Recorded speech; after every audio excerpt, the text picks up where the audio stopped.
Story: the knocking at 3:17 a.m. His name was Dewey, and for the last 3 years, he had worked the night shift at an old government-owned office complex on the outskirts of the city. Most of the building had been vacant since a fire ravaged the accounting department on the top floor. Only a few private businesses rented space on the lower levels now. And by the time Dewey's shift began at 10 p.m., the entire building was as silent as a crypt. And every night at exactly 3:17 a.m., no, ma'am, he heard it. 3 knocks, evenly spaced, measured, echoing from the floor above. At first, he thought it was the pipes. Old buildings groan, especially under shifting temperatures. But the knocks were too rhythmic, too precise. Always 3, never 2, never 4, and always from the same location. The uppermost level, the old accounting office sealed since the fire a decade ago. Dewey had heard the stories, of course. Everyone who worked there had. About the fire that started from a short-circuited copier machine, about the section chief who was found at his desk, face down, half of him burned beyond recognition, the other half untouched. It wasn't unusual for an office tragedy to take on ghost stories, especially among the night crew. But Dewey didn't believe in that kind of thing. He was a realist, a man of routine. Still, the knocks persisted. He tried to ignore them. Headphones, white noise, even singing to himself softly while doing rounds. But no matter what he did, no matter how distracted he kept himself, the knocks would pierce through at the same time. 3 solid thuds. 3:17, knock, knock, knock. After a few weeks, he timed it, set his watch. He sat in the security booth with the CCTV feeds pulled up. Nothing unusual, flickering hall lights, a cockroach skittering across the lobby floor. But when the clock struck 3:17, nothing appeared on camera. Just the sound. Clear, echoing from the stairwell outside. He played the footage back, rewound the timestamp. The knock wasn't captured. It was only audible in real time. That unnerved him more than anything. The next night, he stood at the base of the stairwell, flashlight in hand. 3:10, nothing. 3:13, a sudden chill rolled down the concrete walls. 3:15, he clicked off the flashlight to listen better. And then 3:17, knock, knock, knock. He froze. The sound came from above, right above. Not from any of the open floors, but from the sealed one, the one they'd bricked up. Goosebumps crawled up his neck. He took a step up, then another, but halfway up, his flashlight sputtered. A battery issue maybe, though it had just been replaced. The stairwell plunged into black. He stopped, not out of fear, he told himself, but out of procedure. He wasn't authorized to inspect the top floor. It was condemned, dangerous. Still, curiosity began to eat away at that boundary. Back in the booth, he couldn't shake the feeling of being watched. He stared at the monitors. Nothing. No movement. But that same odd sensation crept over him, like someone was behind him. He spun around. Nothing. A week passed, then 2. And still, every night at 3:17, the knocks continued. Other guards mentioned it casually, nervously. Do you hear that too? Maybe some raccoons in the vents? This building's cursed, I swear. One of them, a young guy named Kwong, lasted 3 shifts before quitting. I swear someone's up there, Kwong had muttered before leaving, eyes hollow. I heard typing, like someone still working. Dewey laughed it off. But inside, the dread was growing, especially after the dream. He dreamed of the hallway on the upper floor, burned, blackened walls, a flickering fluorescent bulb dangling by a wire. He walked through it barefoot, each step crunching on ash and glass. At the end of the hall, a desk. A man sat there, unmoving, writing. Dewey stepped closer. The man didn't look up, but Dewey saw his own name on the paper. Then the man slowly turned around, face burned, eyes hollow, mouth open as if screaming, but no sound came out. He woke gasping, the time 3:17, and the knocking still echoing. Dewey made a decision. He would go up there. He had to know, even if it meant breaking the rules, even if it meant not coming back the same. The following night, Dewey came prepared. He arrived early, long before his shift officially started. His flashlight had fresh batteries. He carried a utility key card tucked in his back pocket, one he had quietly borrowed from a supervisor's office. He even brought his old field notebook, the one he hadn't used since his military days. 3:00 a.m. He stood at the base of the stairwell, staring up. This time, no excuses, no hesitation, just quiet resolve. As he climbed, each step groaned beneath his weight, like the building was reluctant to let him go further. The temperature dropped noticeably, By the time he reached the top of the stairwell, his breath hung visibly in the air. It shouldn't have been that cold. The building's heating was off, yes, but not freezing. The door to the top floor loomed before him. He had seen it dozens of times in passing, but never like this. Up close, it looked older than the rest of the building. The paint had peeled back, exposing raw, weathered steel underneath. A thick chain had been bolted across the doorframe, secured by a rusted padlock. He took out the key card. It wouldn't help here. He examined the padlock. To his surprise, it wasn't actually locked, just looped through. He pulled it free. The chain dropped to the floor with a metallic thud that echoed down the stairwell. He waited, listening. Nothing. Then 3 knocks. But they didn't come from inside. They came from directly behind him. Dewey spun, heart in his throat. Flashlight shaking, no one. The stairwell was empty, but something felt off. The air moved, like someone had just walked past. He turned back toward the door. It was open. The hallway beyond was pitch black. The flashlight's beams seemed absorbed by the darkness, barely illuminating the walls. He stepped inside. The floor was soft with soot. The scent of long burned plastic and scorched paper clung to the air like a memory. He recognized the hallway from his dream. Same scorched carpet, same dangling wire overhead, same desk at the far end. He walked slowly, each step releasing a faint crunch of ash beneath his boots. The silence was oppressive. No humming of lights, no distant whir of machines, only his own breath, too loud in his ears. He passed door after door, most burned beyond recognition. Some stood ajar, revealing blackened office spaces that looked frozen in time. A melted telephone, a cracked clock stuck at 3:17, a calendar on the wall from exactly 10 years ago. He reached the end of the hallway. The desk was there, and someone was sitting at it, not moving, not reacting, just sitting. Dewey raised his flashlight. The figure was silhouetted, back turned, hunched slightly forward as if still writing. He stepped closer. Hello? No response. Another step. Now he could see the paper. Words written over and over again in shaky, fading ink. Still working, still working, still working. He swallowed hard. The hair on the back of his neck stood up. Who are you? The figure didn't respond. Dewey reached out a hand. Before he could touch the shoulder, the figure stiffened. Then slowly it began to turn around. What faced him was not quite human. The skin was melted, warped beyond recognition. The eyes were holes of black, glistening void. The jaw opened but made no sound. Then it raised a charred hand, pointed at Dewey's chest. On reflex, Dewey stepped back, and the entire room went dark. His flashlight died. The door behind him slammed shut. He was trapped. Darkness. That was the first thing, not the kind of darkness where your eyes slowly adjust. This was absolute, smothering. It pressed against his skin like wet fabric, soaked in something older than time. He reached into his pocket for his phone, anything to break the black, but his fingers found only dust. Not just dust, ash. He brought his hand to his nose. The acrid, burnt scent was stronger now. Alive, like the fire hadn't ended, just paused. He called out, "Hello?"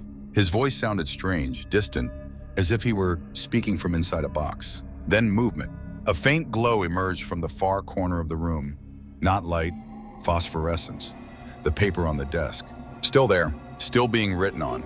He crept closer, unsure whether the figure remained, but the chair was empty now, still warm. The paper had changed. New handwriting, his own, lines written over and over. "I'm still working. I am still working." His legs trembled. He backed away, breath quickening, chest heaving. Behind him, the sound of the chair creaking. He turned. The figure was sitting again. Only now it was facing him, its face clearer this time. And it was his. Burned, distorted, but undeniably Dewey. "Welcome back," the thing said, voice like paper dragged across stone. "I'm not staying," he said firmly, more to convince himself. "You already have." The walls pulsed, softly at first, then harder. The floor beneath his feet rippled, like hot asphalt under summer heat. "Why are you here?" Dewey shouted. "To finish the work." "What work?" The thing smiled, a crack splitting across blackened lips. "The work never ends." The chair slid backward with a screech. Dewey turned and ran. The hallway was no longer burned and broken. It had shifted. Clean, bright. Office lights buzzed overhead. Desks lined both walls. Phones rang. Voices murmured. Employees, dozens of them. All sitting at desks, heads bowed, typing. None looked up. Dewey slowed. "Hello?" No one answered. Then one by one, From day one, they raised their heads. Each face was his. Different versions, different ages, different uniforms, but all him. They spoke in unison. Keep working. He stumbled backward. The floor buckled beneath him. He fell. When he woke, he was back at the desk. The real one, burned, blackened. But the page was clean again.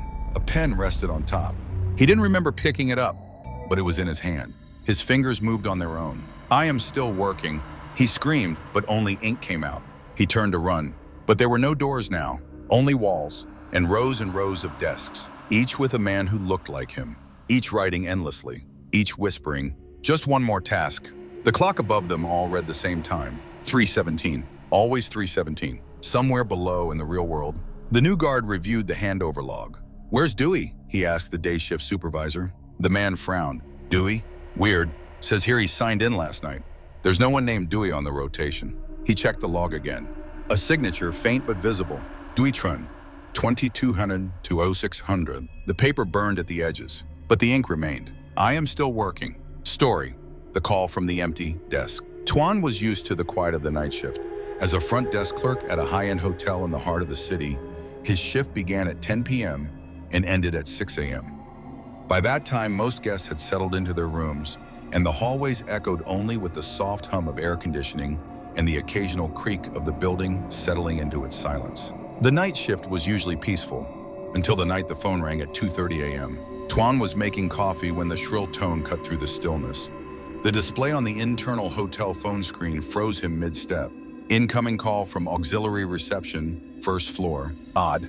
The auxiliary reception was only used during the day for group check-ins or large conference events. At night, the lights were off and the door remained locked.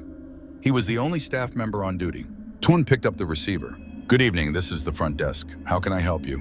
Silence, a faint hiss, and then a woman's voice. Hoarse, shaky, strained, desperate. She's still here, behind the curtain.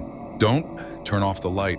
Her words faded in and out, like a radio struggling for a signal. Tuan stiffened.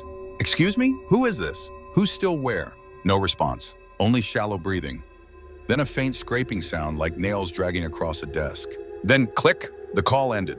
Tuan stared at the receiver in his hand, frozen. What rattled him wasn't just the voice, it was how close it sounded. Not like someone calling from another room, more like someone whispering right next to his ear. He glanced at the wall clock, 2:31 a.m.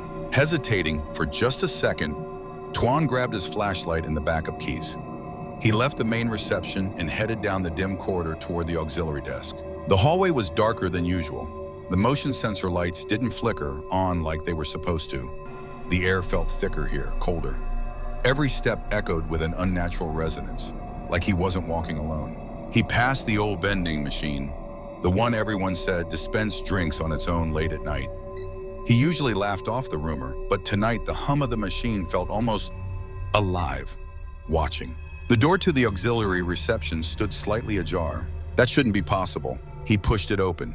The hinges let out a low creak. Total darkness greeted him inside. It was the kind of darkness that felt heavy, not just the absence of light, but the presence of something else, something waiting. And then movement. The curtain at the back of the room swayed gently. Tuan froze. There was no wind. The AC had long been off. Yet the curtain moved, as if someone had just slipped out from behind it. He approached slowly. Each step felt like it pressed into something heavier than carpet. His breath caught in his throat. The flashlight flickered. He pulled the curtain aside. Nothing. Just a blank, cold white wall. No one there. Nothing out of place at first, until he noticed the desk. A single sheet of white paper lay in the center. Fresh, clean, handwritten in dark ink. "I don't like the dark." Tuan staggered back a step. The room felt colder now, like something had been disturbed, like something had noticed him. He turned on every light in the room. The cold receded slightly, but the feeling that something had just been there did not. He examined the windows. They were locked from the inside. The air vents didn't hum. There was no possible explanation. He pulled out his phone and opened the camera. He slowly scanned the room. When he panned past the curtain, a faint silhouette moved across the screen, then vanished. Tuan bolted from the room. His breath was ragged. Sweat clung to his neck. But even as he reached the safety of the lit hallway, something gnawed at the edge of his mind. Something he had almost missed. Back at the front desk, he rewound the phone call log. It confirmed what he already knew. The call had come from the auxiliary reception. But then he noticed the timestamp, 2:28 a.m., not 2:30. He had picked it up at 2:30, but the call had already been active for 2 minutes. Who had been listening? The handset slipped slightly in his grip as he stared at the wall of guest photos, smiling faces taken during happier times. One photo, an older one tucked into the corner, caught his eye. It showed a woman standing at the auxiliary desk, pale, smiling faintly, long dark hair falling over her shoulder. The background was familiar. The curtain, the same curtain. He pulled the photo from the corkboard. On the back, scribbled in fading pen, guest number 204, last seen 2:30 a.m. And below that, one last line. She doesn't like the dark. Tuan barely slept the next day. Every time he closed his eyes, he saw the curtain. It wasn't just the swaying fabric or the dim light in the room. It was the sensation that something had been behind it, watching, waiting. The image haunted him, especially the silhouette that had only appeared on his phone screen. When his shift resumed the following night, everything felt wrong. Lights that normally flickered on as he passed remained stubbornly off. A faint hum filled the air, like low-frequency feedback, just below the threshold of hearing. And the auxiliary reception? Tightly closed, locked again. But the tension hadn't left. At 1:50 a.m., he checked the auxiliary phone line, no activity. At 2:10 a.m., he turned on every light in the lobby. By 2:25 a.m., he was sitting at the main desk, phone cradled in one hand, flashlight in the other. 2:30 a.m., no call, but something else happened. The lights in the lobby flickered, once, then again, and then the internal hotel sound system, usually used for soft music during the day, let out a crackle. Then a whisper. She's still behind the curtain. Tuan stood immediately. No one else was in the building. The intercom shouldn't be active at all. He marched back to the auxiliary reception. The door was unlocked. He knew he had locked it before the shift began. The room inside looked the same. Empty, plain, quiet. But the lights in the corner flickered as if someone were moving through them. He stepped in. "Hello?" he called out. His voice sounded wrong in the space. Flat, swallowed. He approached the curtain again. No movement, but the floorboards creaked beneath him, even though the room was carpeted. He reached out and pulled the curtain aside. Once again, white wall, but this time, writing. Scrawled in large, shaky script, "Why did you turn the lights off?" His heart thudded. He had never turned them off. Had he? He stumbled back. The flashlight in his hand flickered and then died completely. Behind him, the desk lamp blinked out. The room was plunged into darkness. Then he heard it breathing. Not his own. Slow, wet, close. He spun toward the curtain, but it was gone, replaced by another door. A door he had never seen. He approached it cautiously. There was no knob, no handle, just a faint glow seeping from underneath. Then something pressed against the other side. A hand, pale, thin, fingers too long. He screamed and stumbled backward, tripping over the chair behind him. He hit the ground hard. The lights snapped back on. The curtain was back. No door. The room was quiet again. But on the floor beside him, another piece of paper. This one read, "She doesn't want you to leave." And the time on his phone, 2:30 a.m. Exactly. He stayed frozen for what felt like several minutes. Eventually, his breath slowed. He crawled to his feet, ignoring the tremor in his legs. He didn't even remember dropping the flashlight, but it lay beside the chair, its bulb cracked. He picked it up. The air felt heavy, like he was still underwater. Tuan turned to leave, but the door, the real door, the one he'd used to enter the room, was now closed. When he opened it, the hallway beyond was different, dimmer, longer. The lights had all turned off. He reached for the hallway switch, nothing. Only the exit sign glowed faintly at the far end. He stepped out and walked quickly, trying not to look back. But just before he turned the corner back to the main lobby, he glanced over his shoulder. The curtain, still. Then it moved, not swayed, pulled aside by a hand, pale, thin, and something watched him from the darkness behind it. He didn't wait, he ran. Back at the front desk, everything was exactly as it had been. Coffee pot, half full, the logbook open, the cameras blinking. He pulled up the camera for the auxiliary room. Feed error. He checked again. Cam 07, no signal, only static. The hallway feed still worked. He rewound it to 2:30, and there, for a brief second, the auxiliary reception door opened by itself. A silhouette stepped into the hallway, then vanished. He paused the frame. The figure was facing the camera. The face was indistinct, white, mask-like. But in its hand, it held something. A note. He zoomed in. Though the text was blurred, he could make out a few words. She waiting. Curtain. His fingers trembled. His phone buzzed. A message. Unknown number. No ID. Just one sentence. Turn the lights back on. And that's when all the lights in the lobby went out. The darkness was immediate and absolute. Tuan didn't move for a few seconds. He stood perfectly still behind the front desk listening. Not for the usual sounds of the building, but for anything out of place. Something breathing, something whispering, something waiting. The emergency light over the lobby exit flickered once and went out. The last bit of illumination gone. Then the phone rang. Not the front desk line, not the hotel's intercom. His personal cell. The screen lit up with the with a number, unknown caller. He let it ring once. Twice. He picked it up. Hello? A long pause. Static. Then, she's not behind the curtain anymore. He dropped the phone. The screen stayed lit for a few seconds before blinking off. The lobby phone rang next. 2 short beeps. The code for an internal call. Tuan didn't answer. He was already backing away from the desk when he heard a soft creak. The sound of a door slowly opening down the hallway. The hallway leading back to the auxiliary reception. It was open again. Something cold touched his shoulder. He spun around. Nothing. Just empty space. He ran, but his legs took him not to the exit, not to the outside, but back toward the auxiliary room, as if compelled, as if pulled. When he crossed the threshold, the room had changed. It was not the same small office space. The curtain was gone. In its place, a long corridor, faintly lit, walls lined with mirrors. And in every reflection, he was alone. But as he stepped forward, the reflections changed, slightly delayed, off sync, then not matching at all. One version of him stood still, mouth wide open. Another bled from the eyes. Another version stared back at him, pointing behind him. He turned. The room was empty. He faced the mirrors again. They all pointed now. He took one more step forward, and the lights dimmed. The hallway narrowed. The air felt thicker, harder to breathe. The mirrors no longer reflected him at all. They showed a dim office space, charred at the corners, like it had burned and frozen in time. And in that ghostly version of the room, someone was sitting at the desk.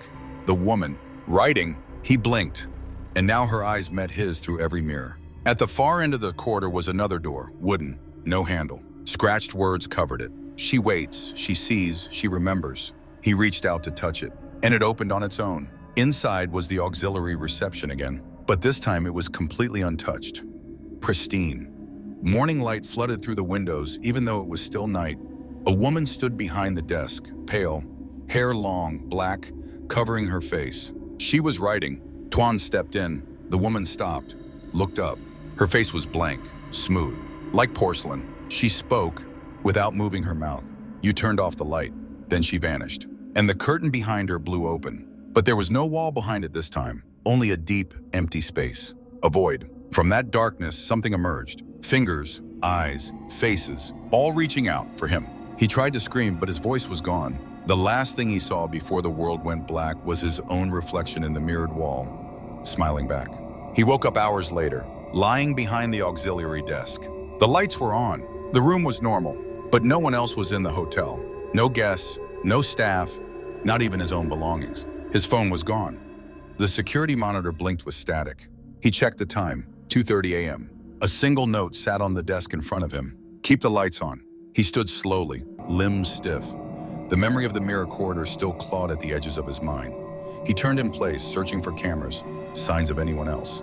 Nothing. He tried the staff line, dead tone. He went to the guest database, all rooms vacant.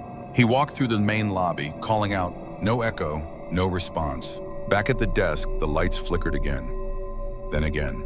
A low hum filled the space, static buzz from the speakers. And then, one final time, the intercom whispered, she never left. And the emergency lights blinked off. Bonus story, the guest with no name. Part 1, the man at 1:50 a.m. Shui had worked the front desk at the Silver Pines Motel for just under 3 months. Nestled between 2 stretches of forest and 1 gas station that closed at 10 p.m., the motel didn't get much foot traffic. The guests that did come were usually families on road trips, truckers looking for a few hours of rest, or couples who didn't want to be seen in town. But this night was different. It was 1:47 a.m. The place was quiet, save for the soft buzzing of the neon vacancy sign outside and the occasional static on the old radio behind the counter. Hui had started nodding off on a second cup of instant coffee when the front door chimed. He sat up instantly.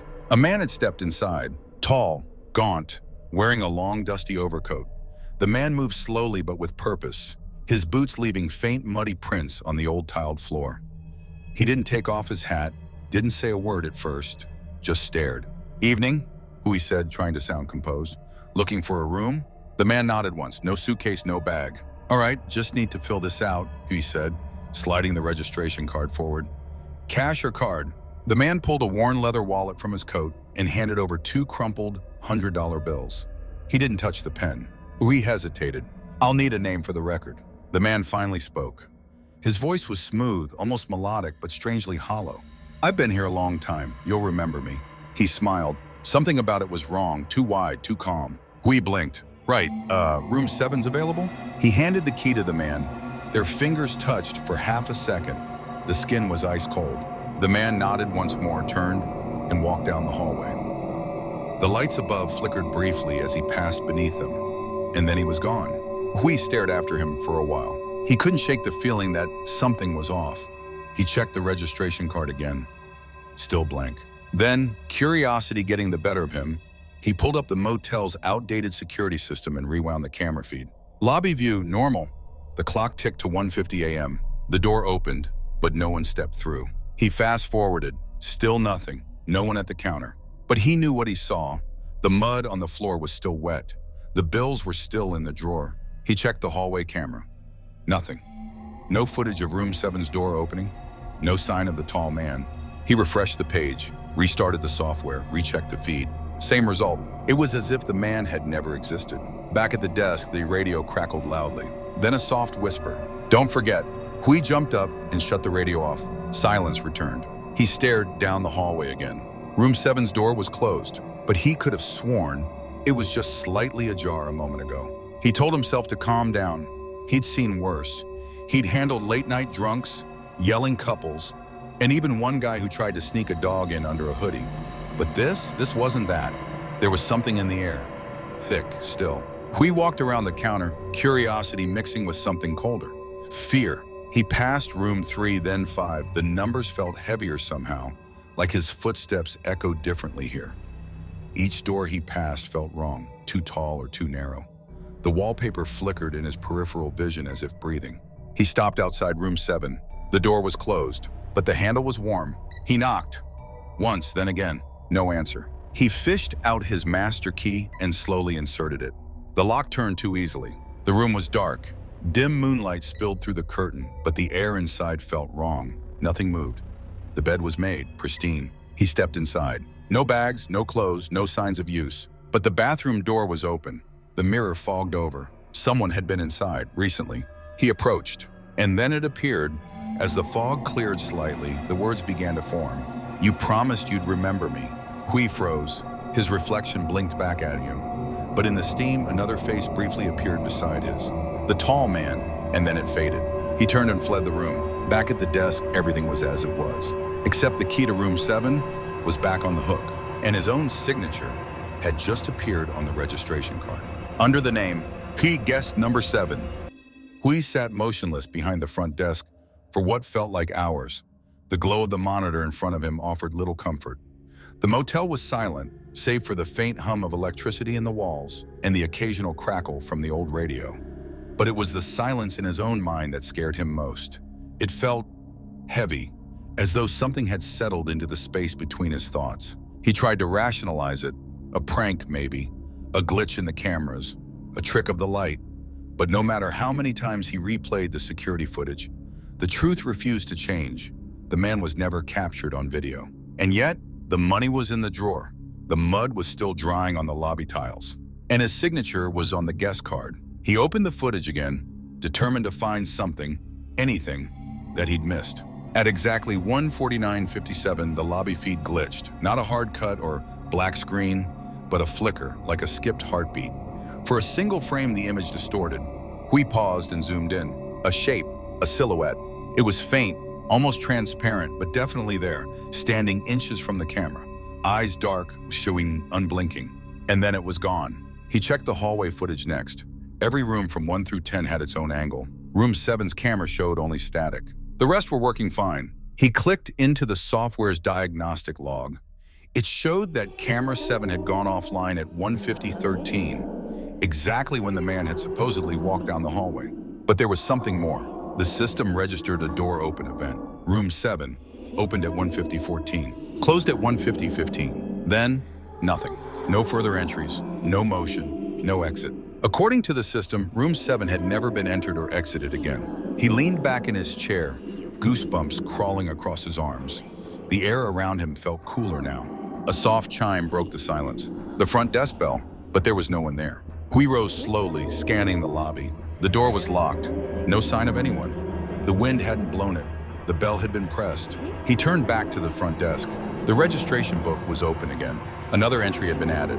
Below his name, guest number 8, coming soon. The handwriting was identical to his. He slammed the book shut.